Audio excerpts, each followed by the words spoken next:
For the debate, the member from Richmond Hill.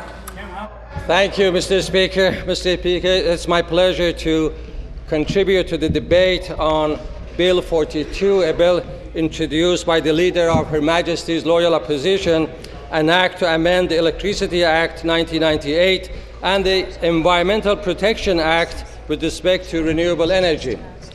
Mr. Speaker, I listened to the Leader of Opposition, his presentation, and when he talks about reliability of energy system, I fully agree with him.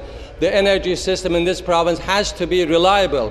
But I remind the honourable member, on those days when he was in government and his party was in government, our capacity, electrical production capacity, was reduced dramatically. We had blackouts. Our nuclear reactor powers had to be shut down by the regulators, by the OPG, at that time Ontario Hydro, because of the mismanagement of the electricity system. Mr. Speaker, in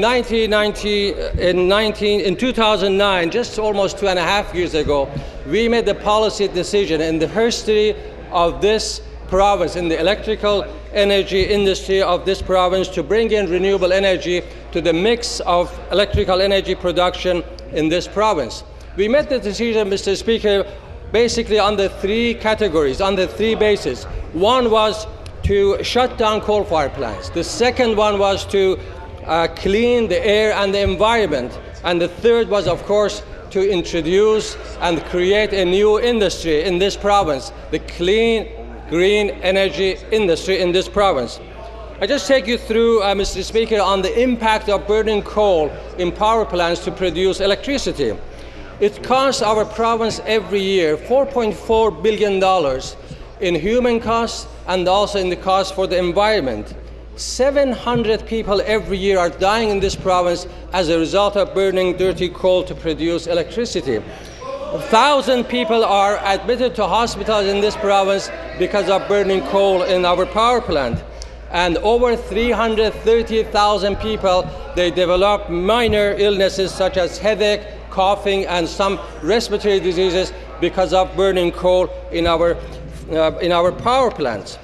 In the area of economy and job creation, Mr. Speaker, the Ontario's Green Energy Act up to this point has created 20,000 jobs, and we are on the way to create another 30,000 more jobs in the near future.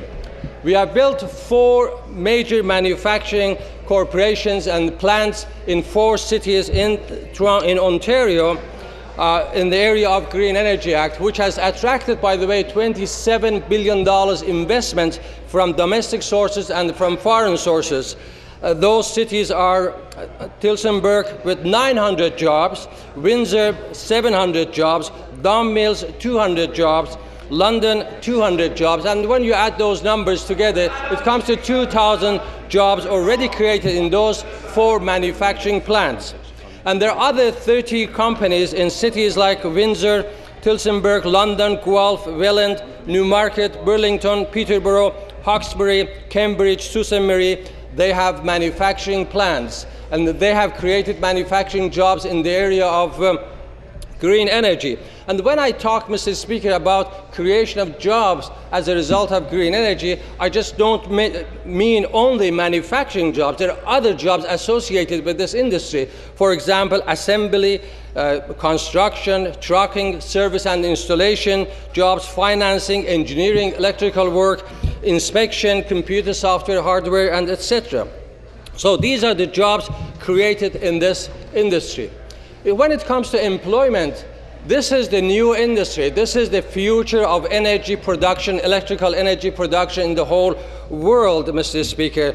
Mr. Speaker, 25 years ago, when I was teaching solar energy and photovoltaics in a university at the graduate level, I could see that the days are close to come and we will see a new industry as created in the world. And today I am here to see that our province is the leader of this industry. In 2010, Mr. Speaker, 3.5 million people in the world are engaged as a worker in green energy industry, and the numbers increasing day by day. In 2010, investment in green energy was 3.5. In 2010, it was $200 billion investment in green energy, and within the next 9 years, the investment is going to increase to $400 billion, and by the year of 2030, the investment is going to increase to $460 billion in this industry. This is an industry growing and increasing and progressing. So we are on the right track, Mr. Speaker, when it comes to creating this new industry and when it comes to bringing solar energy, wind energy, biomass, biofuel to our energy mix. And we are making good progress. In the area of, Mr. Speaker, of exporting our technology and our know-how to foreign countries, just recently, Minister of Energy and the Minister of Economic Development and Innovation, they are in the process of creating a strategy in order to help our industry to export their products, their knowledge, their know-how, their technology to other countries. The world is ready for Canadian, for Ontario technology and for Ontario equipment in the area of green energy. Mr. Speaker, when we brought this, the Green Energy Act into this House, and this legislation passed Green Energy Act about 2.5 years ago, we said that after 2 years we are going to review the Act. And we did this. Actually, in October, the Minister commissioned review of Green Energy Act. And this, the FIT program basically was reviewed, and the report was announced today. So I leave it for my colleague, member from Oak Ridges Markham, to continue on my discussion on this bill, and she will elaborate on the review of FIT program. Thank you, Mr. Speaker. For the debate.